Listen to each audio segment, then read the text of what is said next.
আজ আমাদের সকাল 7টা থেকে ক্লাস ছিল।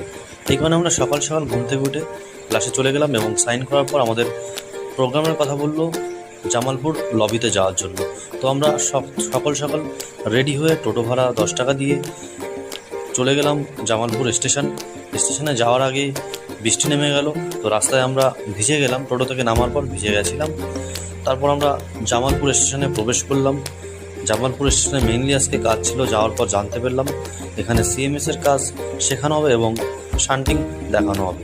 তারপর আজকে ছিল স্যাটারডে, এই কারণে অনেকেই আজকে বাড়ি যাবে, তার জন্য এখান থেকে অনেকে ট্রেন ধরে সবাই বাড়ি চলে যাবে। কিন্তু আমরা ট্রেন যাচ্ছে দিল্লি কামাখ্যা এক্সপ্রেস, ছোট্ট করে একটা ভিডিও করে নিলাম।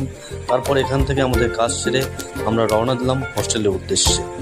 হোস্টেলে পৌঁছে গেলাম। হোস্টেলে পৌঁছে যাওয়ার পর ফ্রেশ হয়ে নিলাম। ফ্রেশ হওয়ার পর প্রচণ্ড খিদে পেয়ে গেছিলো।